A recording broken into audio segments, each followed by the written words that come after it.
We're going to spend this lecture looking at the First World War and its impact on the church.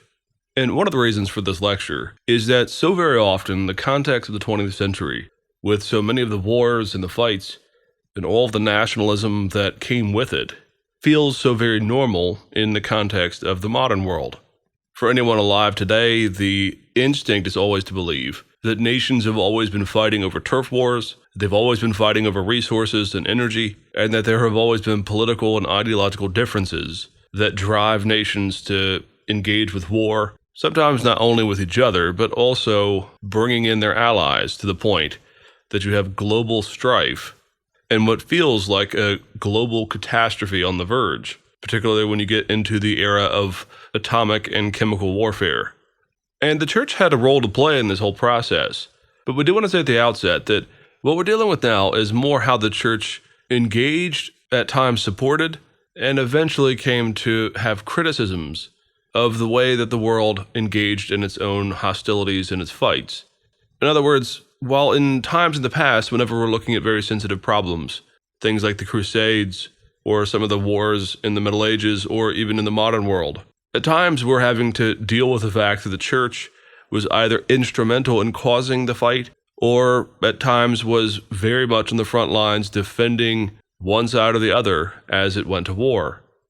When we're looking at the First World War, and later when we look at the Second World War, we're not talking about as much of an involvement with the church with the culture at large here. By the early 1900s, of course, the church still has a role to play, still is a voice in culture. But it would be wrong in the extreme to suggest that the church either propelled the First World War or that it had some central role to play as each side came into conflict with each other. No, often what we're dealing with here in the First and Second World War is a church on either side, whether Catholic or Protestant, that is attempting to stress, some good, some bad, either the need for the cessation of hostilities, though in most cases, the church played a role in supporting the cultural energy, you might say, needed to propel people to enlist and to go off to war. So while we're going to be looking at some sensitive problems, some of the issues where the church gets a bit too in bed with the political regimes yet again, what we're talking about here is, again, not so much an issue of the church instigating problems, but rather the church coming to a conclusion eventually that it's going to have some serious conversations internally about how it supports or rejects some of the cultural issues of their day. So as we come into the 20th century, we can go ahead and give the context here. What we're looking at is an ongoing evolution of fights that began 4 centuries before the actual outbreak of the First World War. The war, of course, begins officially on the 28th of July, 1914. And the cause of the First World War was the assassination of the Archduke Franz Ferdinand of Austria, the heir to the Austrian-Hungarian line. The war then ends on the 11th of November, 1918. And this was a very serious war. When the guns finally went silent, and when the peace treaties were finally signed, some 9 million to 10 million soldiers and service people had lost their lives. Also, somewhere in the neighborhood of 7 million citizens throughout Europe had lost their lives. We are, in other words, talking about one of the more serious loss of life in the entirety of Western or even world history itself. And there are a number of factors that caused this serious number of fatalities in the First World War. The first, of course, is the fact that we have all of the major players of Europe and around the world contributing, some to a greater, some to lesser extents, troops to fight in the great trench wars there in Europe.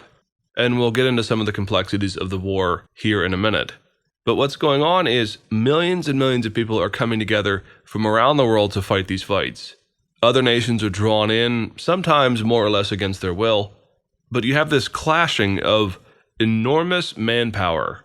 In fact, the First World War is one of the last wars that still feels at times very much like an older, maybe 18th or 17th century fight. You still have, for example, men charging in on horseback into the battlefield. What's changing, though, here in the early 1900s is as a result of the technological revolution, there are a number of advances in chemical and biological warfare that allow for, in particular, gassing of troops there on the front lines. This is one of the main reasons why the Germans were often propagandized as being so awful and heinous and the epitome of the Antichrist, because they were amongst the first to wait for the wind to be blowing downwind onto their enemies, and then they would release a number of chemical or nerve gas agents that would then disperse themselves amongst all these troops in the trenches, and you had enormous loss of life as a result. Now, all sides eventually engage in this type of warfare, but the enormity of this problem, the so-called problem of weapons of mass destruction that we hear so much about in the modern world, was really only beginning to rear its head here in the First World War. And so you have this amazing juxtaposition of, on the one hand, the older style of warfare, which involved a lot of charges, almost literally men throwing themselves against walls of other men, as well as a real serious leap forward in terms of the technology of mass destruction to the use of all types of different chemicals, as well as advances in terms of bullets, machine gunnery, shells and mortars, these types of things. And so the First World War is one of the more important and disastrous wars to come upon Europe and the world itself.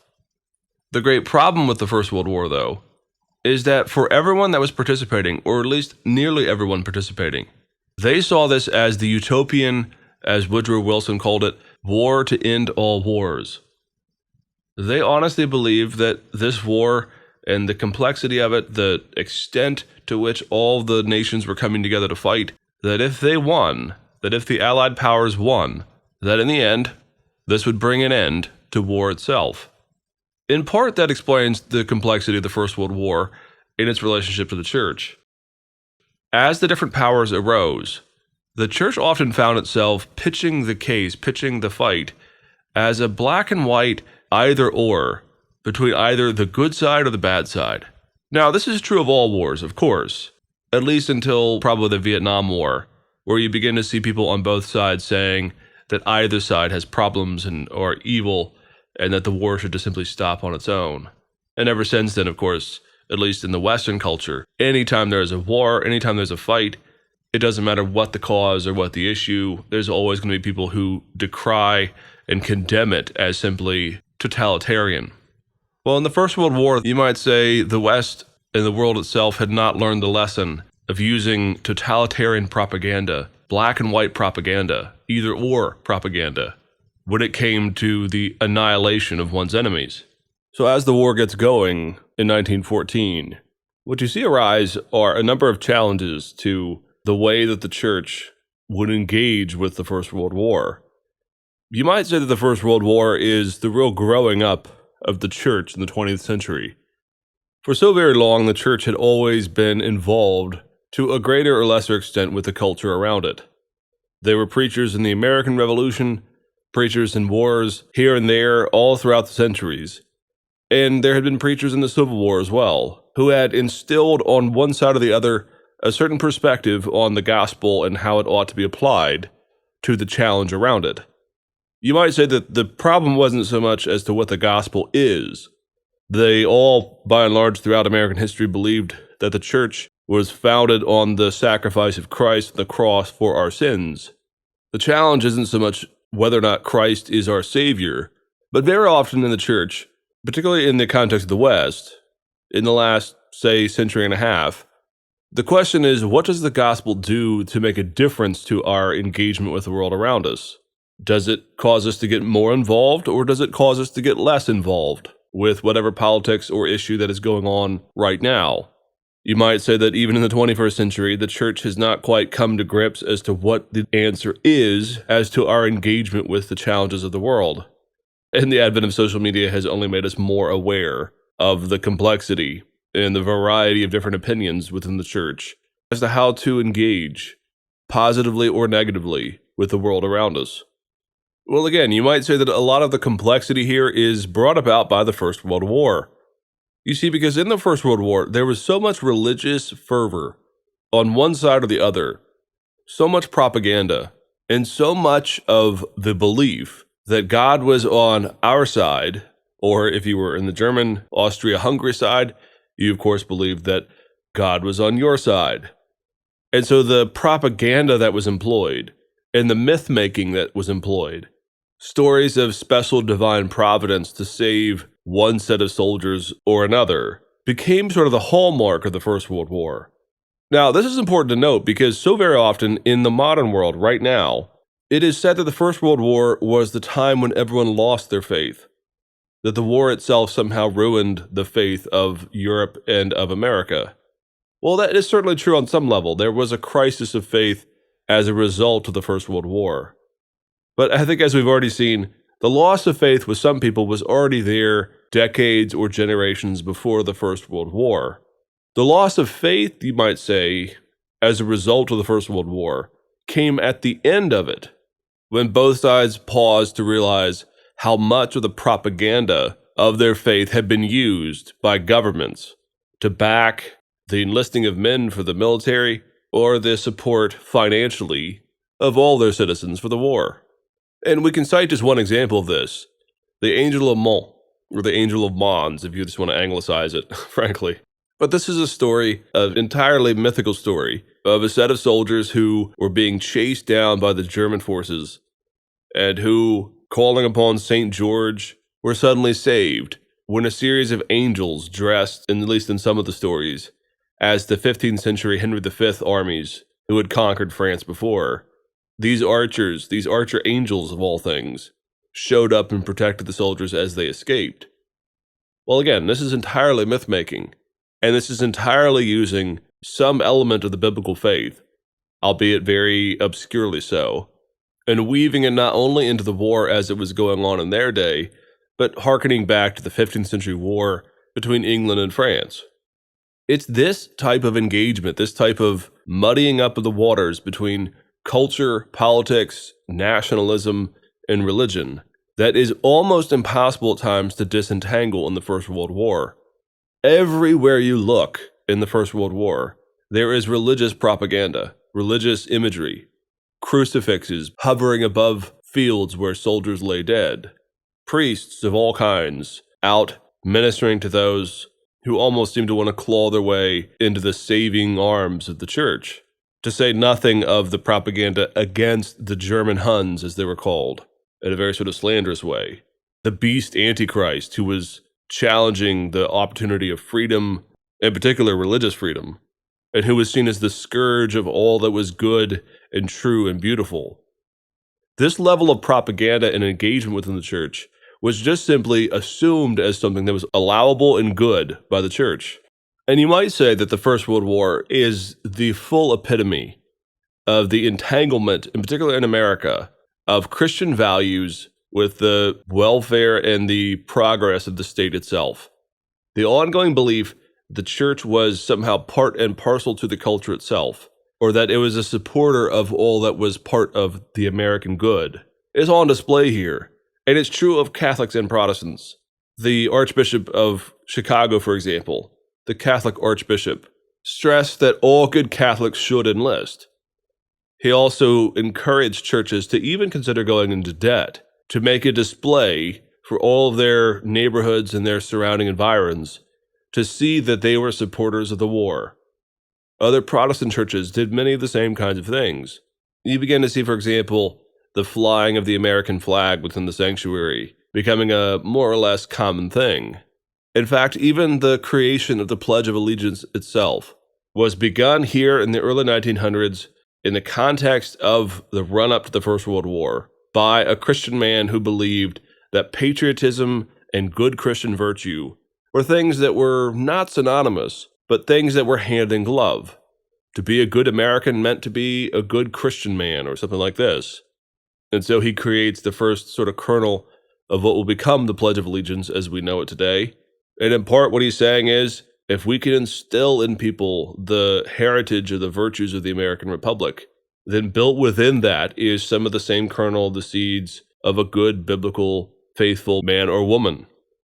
The story of those who resisted the First World War, though, of Quakers, the Amish, and the Mennonites in particular, those who were called upon to enlist or who were drafted, and yet who, because of their religious principles, going all the way back to the Reformation and the Anabaptist movement itself, they stood pretty united against the idea that they had to enlist and become part of this war.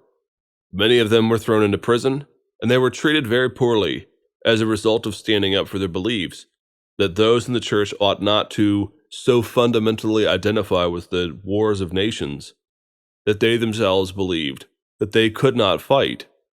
And so really the story of the Quakers and the Amish and the Mennonites in particular in the First World War is really an undertold story, an underappreciated story about the complexities of the church in a world that is now engaging in something that you might call total war, where every energy, every ounce of strength is being leveraged.